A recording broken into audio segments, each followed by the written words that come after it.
We were quiet for a very long time. I mean, we really didn't show very much of Alan Wake, and it was amazing to see so many people following Alan Wake.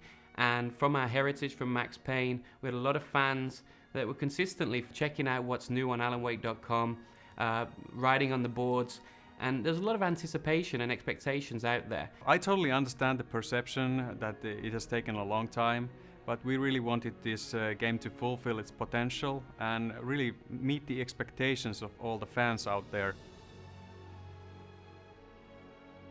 We've done an endless amount of research on this title, so the background research has been meticulous.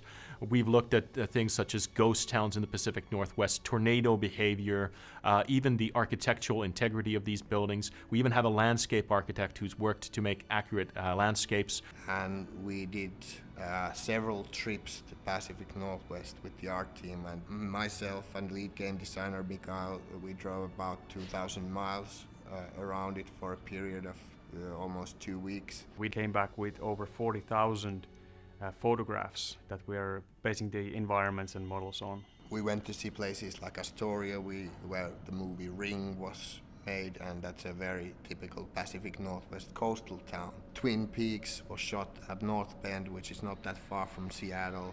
We took a lot of reference material from there to get that small town feel and what it really means. The story has fantastic elements, but it has to have its roots deep in reality. What does a light switch in small town in this part of the world look like? And when you have photographs, you have something where you can make art very much more quickly, and it becomes so much more somehow tangible.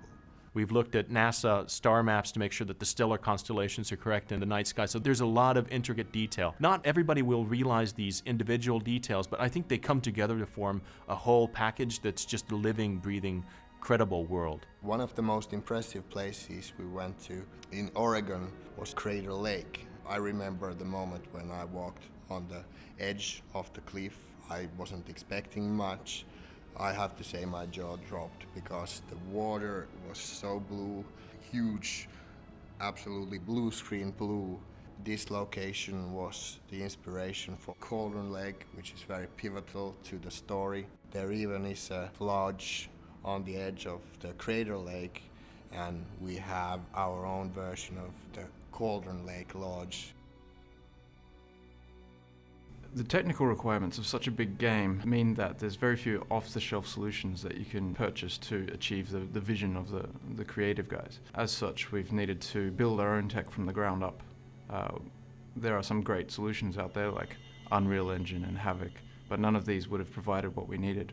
A great example is with the Havoc physics engine. We've taken that, it's a really great piece of software, but it doesn't go as far as we need it to go. For example, Havoc includes an off-the-shelf vehicle solution, but we needed to take that and rework it from the ground up to provide the feeling that we were looking for.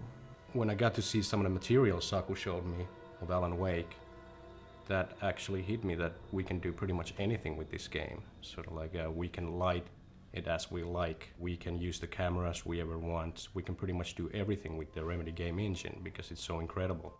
In this game we are working with huge landscapes and environments and really trying to catch the right mood and atmosphere. So we have a really huge game world and we need really good tools to create a nice atmosphere for the scenes and for the game. And we have really good simulation parameters to control daytime, time of the night and moonlight to create a good mood. The tool is really powerful and gives us lots of opportunities to polish the levels really high quality. So it's really easy to use and I can do really effective things with our tool. So for example, I want to create a road to the gold mine here. I just select the police. Let's choose the gravel road. Now there's a road that leads to the gold mine. And also that contains all the foliage, more shrubs and haze and everything. Blends them together really nicely. You don't have to do that much hand work to create a really nice looking road through the forest. Also, it's really easy to create fields or cut down the trees or plant trees. So, for example, we have here a huge forest valley. I want to have a field here, so I just select the area where I want to create that and just let's have a cornfield and maize even there. So now there's some UFO circles and cornfield there. Also you can add assets into the level really easily. And there we have a red pickup truck. And you can place also other prop items really easily. And now we should have a grain silo. The ambience presets allows us to control different kind of weather effects for the scenes. So we can control the fogginess of the levels, how far you can see, also different kind of other weather effects like the cloudiness, making the scenes look really nice. And also we have a lot of control over the different kind of post-process effects to make scenes look even better. Oh, it's really dark and creepy night now.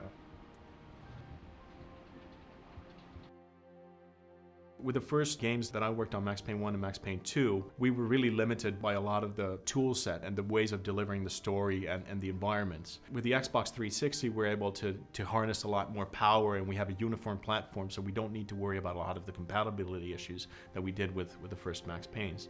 What we do have, for example, is this large 100-kilometer space that we can stream, and a lot of the fidelity of the graphics and the audio bring the world to life. So we're getting closer and closer into areas where graphics are no longer such an issue, or lighting is no longer such an issue. It becomes more about artificial intelligence. It becomes about the delivery and the acting of these virtual actors, and more about being able to cross that uncanny valley of you have somebody who looks awesome or looks very realistic, but are their reactions always going to be as realistic as you want them to, and so forth. So I think the challenges are changing as we go forward.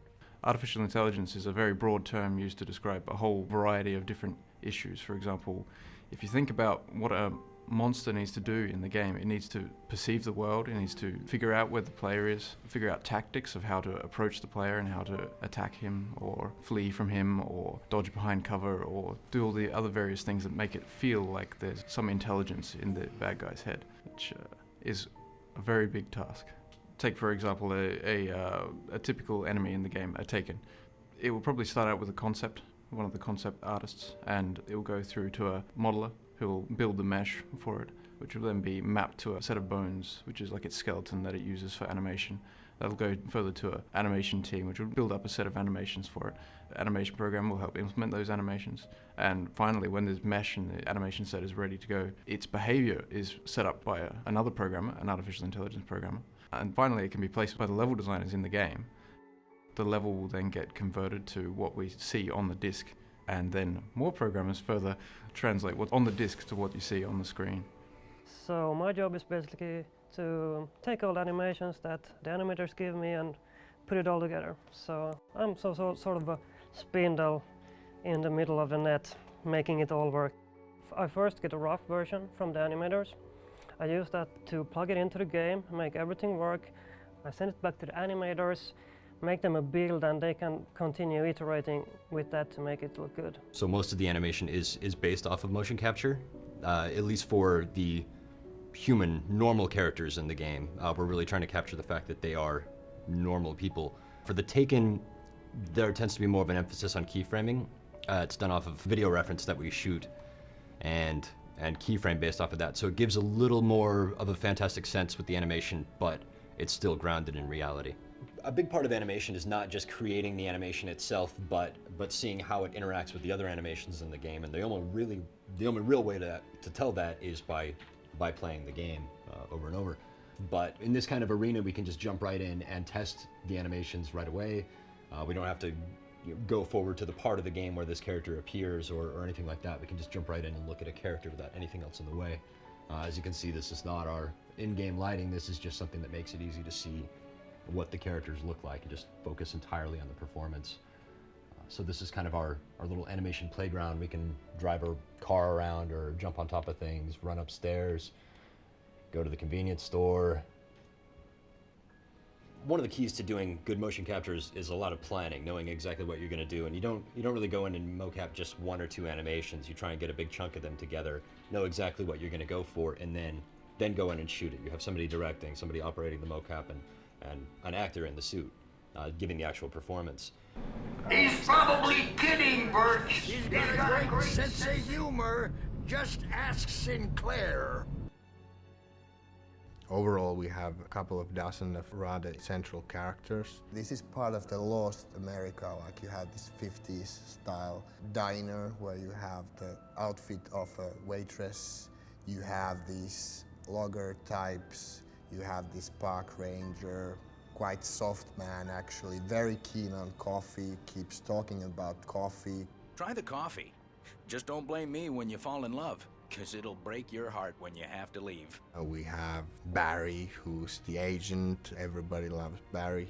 So we sort of wanted to find a character who could be the sort of comical sidekick of Alan Wake. Obviously, when you have so much voice acting, that's one of the key storytelling methods. You really want to focus on casting. I think the hardest cast we had was Wake's wife, Alice. We had about 200 ladies to read for the role. We knew that Alice is a very important character. That's the main motivational reason for the player, just as Alan Wake, to work in his world and try to get his wife back. So the character needs to be in a very short moment of time, and in the flashbacks which Wake has, all those moments have to be really deliver in order to make people emotionally caring about Alice's well-being. We want to make kind of characters that are more than that just kind of cardboard cutouts or caricatures. We wanted to give them depth, and since Alice doesn't have that much screen time, it's a difficult thing. We wanted to make a strong female lead, and in some ways we saw that out of the couple, she is the stronger one. That's the reason why the New York flashbacks came into the game. We needed to show their relationship and show everyone that she is worth saving.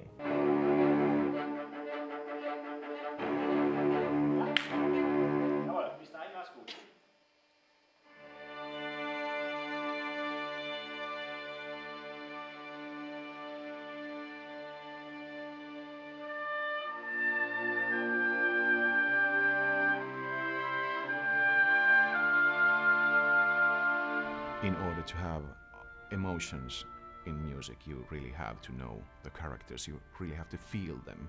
Remedy has made a magnificent job at creating such characters because they have so many features and layers, and they are almost like a, how would I say, polyphonic instrument, because they have not only one color but multiple colors at once. And they are very believable, they are real.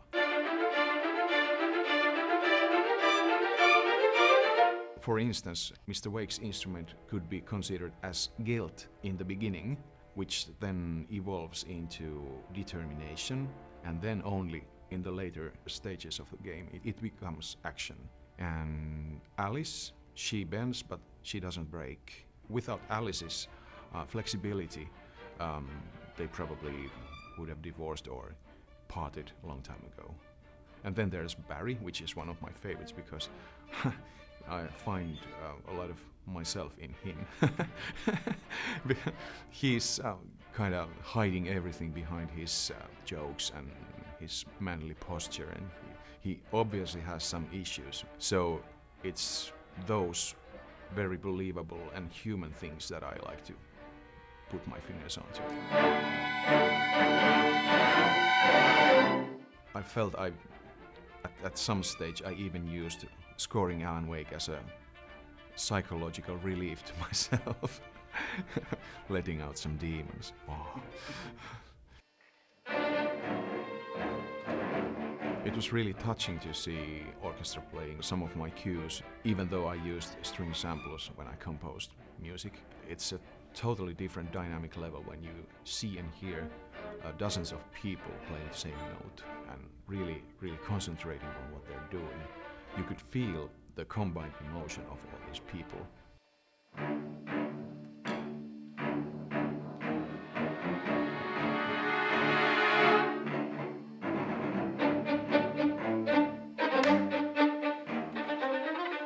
We're using around 1700 sound effects in the game. We have around 1 hour of cinematic for the in-game cutscenes, and I think we are using up to 1500 voiceovers. I have to figure out which kind of sound effects we need in the game.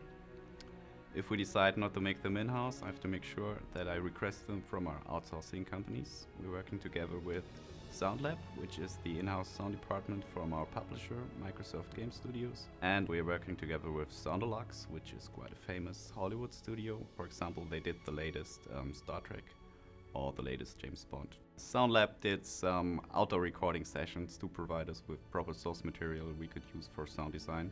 So they sent one of their sound guys to spend a few days in the northwest of North America, in a tent actually, and he recorded some great forest, wind and river sounds, birds, owls, all that stuff that we're using later on to create the ambient tracks for Alan Wake. So the biggest creative challenge was to create a sound for the dark presence. And of course you don't have any idea how this is going to sound like. What came into my mind was to use some really harmless sounds that you never would recognize as being scary, process them and make them sound weird. So what I want to show you now is how I created the bat sound. Bats means bringing enemies to the system. So whenever you get chased by Taken or you get in danger, we fade out the ambient track and we fade in the bat sound. So what I did, I took a baby scream and processed it, and that's how it sounds.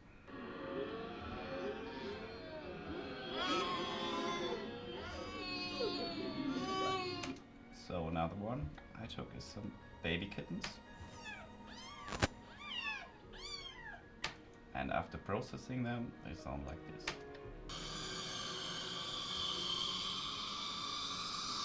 So these sounds combined, and some other sounds as well, sound like this.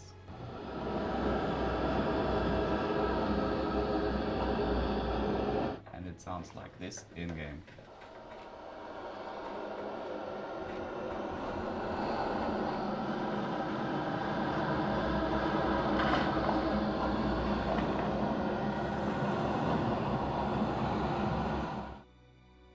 From the very beginning, when we were starting to think about the game and franchise as a general, we knew that we want to create something bigger than just one game.